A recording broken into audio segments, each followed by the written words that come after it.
Eshatrate.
Sebagai tradisi di Eshatrate, jangkepi lah.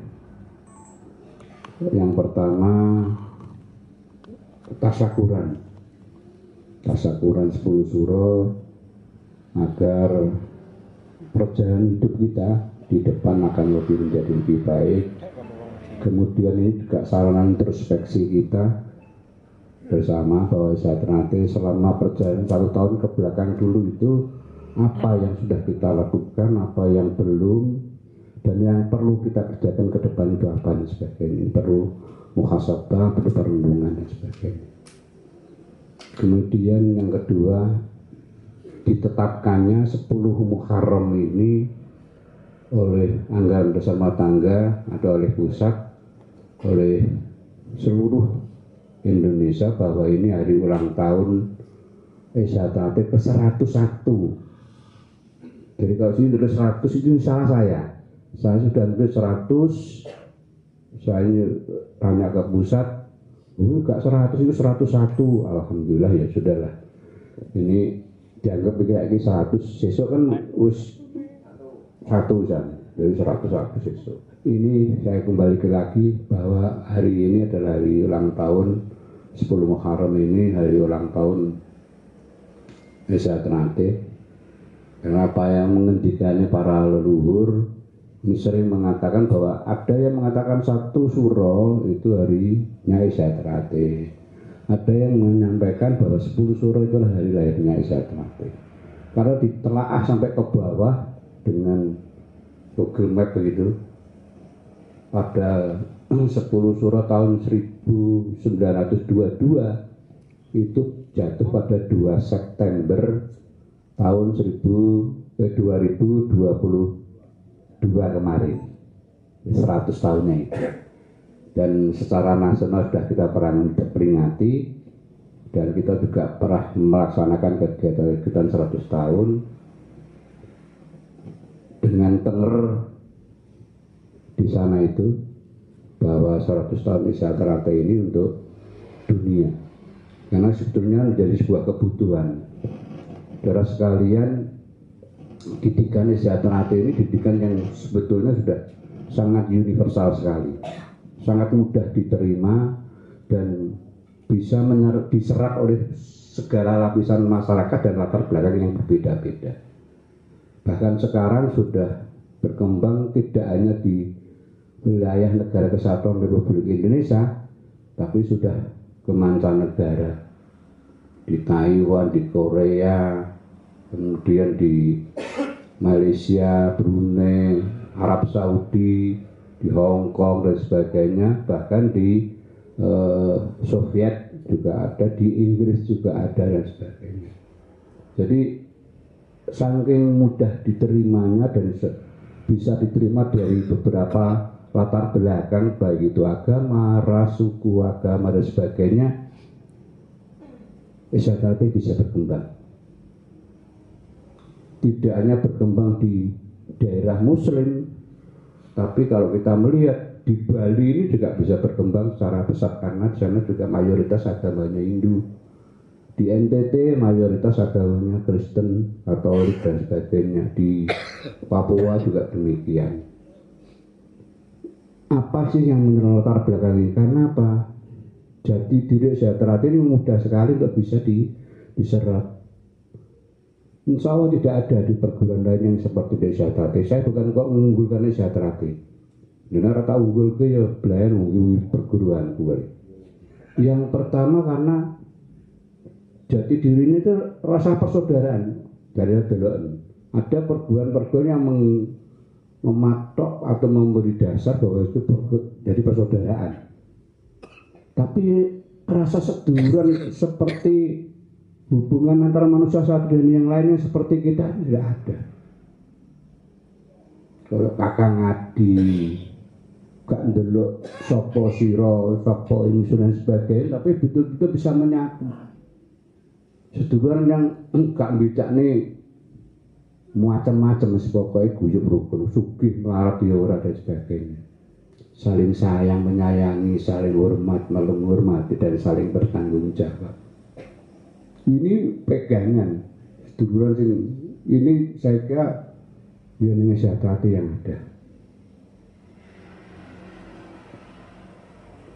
Kemudian bahwa apa yang diajarkan itu membentuk sebuah karakter keteladanan bagi diri pribadinya, karena apa yang dimasukkan dalam ajaran-ajaran budi pekerti. Maka tujuannya mendidik manusia agar berbudi pekerti, luhur, tahu benar dan salah. Ini salah satu menjadi bentuk karakter kita. Apakah tujuan itu sudah tercapai? Ya belum. Mau tujuan kok. Saya mau ke Surabaya sekarang lagi naik Bojonegoro lagi berangkat. Ya belum sampai ke Surabaya. Kalau sudah tujuan sudah sampai, aku berbudi pekerti luhur selesai sudah. Terus gak izah-izanan sudah sampai kok. Ini menjadi tujuan sejahtera itu untuk proses untuk menuju kepada budi pekerti luhur itu sendiri. Kemudian pengabdian. Apa yang kita laksanakan benar-benar pengabdian. Kalau tidak pengabdian, kegawe PSHT tenanan, perusahaan sejahtera sak pirang-pirang. Nah, T1 sewu wis piro ya? Bener, 3.000 piro. T atau satu kepala. Karena ini kita betul-betul pengabdian, pelatih yang mengeluarkan keringat, yang merupakan mengeluarkan tenaga, yang membentuk karakter-karakter awal di sejahtera itu ya pelatih itu tanpa pamrih. Sehingga bagaimana mengembangkan jadi sejahtera itu dia harus mempunyai ciri khas handuweni handarbeni, hangrung kepi kudu iso njogo, mulat sarira hangrasawani itu harus siap pakai untuk bisa kita laksanakan sebagai proses bagaimana mengembangkan sejahtera kesiapakaian itu. Karena banyak yang siap-siap, sejahtera mampu berkembang dimanapun. Bahkan setiap tempat, kalau keinginan untuk mengabdi, untuk menyampaikan keilmuannya itu, mereka akan membuka tempat pelatihan. Disitulah karena punya jati diri yang baik, sejahtera mampu diterima di tengah masyarakat dan alhamdulillah banyak, tidak hanya latar belakang yang standar saja, tapi kadang-kadang di lebihan dari kita juga ada yang ikut. Dan mereka juga mampu menerima. Bayangkan kalau pendidikan sudah ada yang doktor merok latihan, enak dulu. Widok doktor merok latihan. Bujuni ketua IPSI. Sing digoleki apa? Ngono aku yang ngene. Dan nanti bisa ditelaah, digoleki untuk profesor kan harus pada penelitiannya. Muga-muga penelitian profesornya perkara sejahtera ya. Saudara sekalian, kalau kemarin yang baru-baru aja, dan Ramil yang ikut berapa? Kapolsek yang ikut berapa? Kemudian kepala dinas yang ikut berapa? Kepala desa serasa dihitung wakai yang merah. Kalau kita hitung sekarang aja, kalau dulu Pawodjo kita bentuk Pawodjo 116, mungkin sekarang udah lebih banyak lagi. Nah, keinginan dan masuk di sejahtera ya mesti punya ada kepentingan-kepentingan. Dewi kumpul wong akeh, bisa bersaudara dengan berbagai macam latar belakang di strata sosial yang berbeda, kemudian juga bisa kita lah mungkin ada yang pengen nek gelut menangan soalnya balane akeh ya ada. Inilah monggo saudara sekalian kita syukuri untuk bisa memawas diri agar bagaimana kita tetap bisa menjaga sejahtera ini menjadi sejahtera yang diinginkan oleh para leluhur dulu.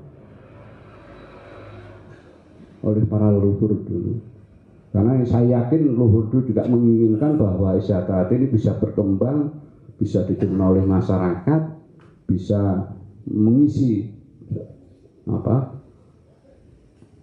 jadi brojol ing akrep, punjul ing apak bisa belajar bisa masuk di sela-sela kesulitan kehidupan. Karena pada hakikatnya ilmu sejahtera itu ilmu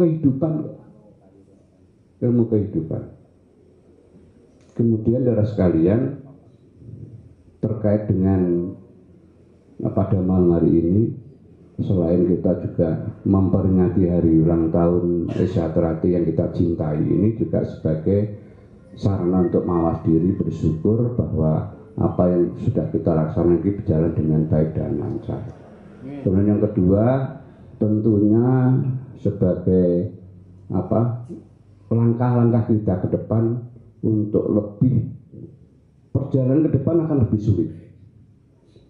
sulit karena apa? Teknologi informasi sekarang ini sudah luar biasa canggihnya, apapun bisa diakses, apapun bisa diretas dan sebagainya. Ini perlu hati-hati, perlu kecerdasan dan pemahaman kita bersama agar lebih berhati-hati di dalam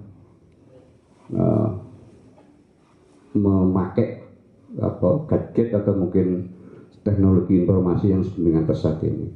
Karena ini justru yang menggadasi hubungan manusia dengan manusia. Sak keluarga itu wong limo nyekel HP KB, tidak pernah ada komunikasi kan yang HP. Tangi turu, arep atus blonjo, butuhe blonjo iki mesti nang ngebel bakul blonjo. You dan sebagainya. Karena begitu pentingnya cari makan wis gak uangnya angan-angan sebagainya. Sekarang begitu dimudahkan. Untuk itu perlu hati-hati. Terus yang terakhir adalah sekalian melihat gelagat yang kita lihat sekarang ini, banyaknya komunitas-komunitas dari saudara-saudara kita yang ingin pengakuan itu bisa diakui oleh dulur-dulur sejahtera yang lain. Mereka membentuk semua komunitas-komunitas ini yang harus dicegah. Gak usah di sana ini didekati, dipentingkan di mana yang lebih penting, sejahtera atau mungkin di komunitasnya. Dan banyak langkah-langkah yang sudah, pada langkah-langkah yang lebih spektakuler. Misalkan mereka sudah mengajukan badan hukum untuk kepengurusan, sudah ada ADART-nya dan sebagainya. Ini kan berarti kan akan hidup di sebuah negara yang juru negara ini, gitu. Membentuk negara di dalam negara, begitu. Monggo saya harapan para kader-kader ini, para ketua ranting ini bisa masuk ke dalam wadah-wadah komunitas yang itu, disadarkan, dijelaskan dengan baik bagaimanapun juga itu saudara kita. Saya kira ini dari sekalian yang dapat saya sampaikan. Saya mohon Mas Warno untuk memberikan arahan agar pelaksanaan malam Nusa ini bisa berjalan dengan baik. Setelah itu saya juga mohon barokah doa dari Mas Herlan. Monggo.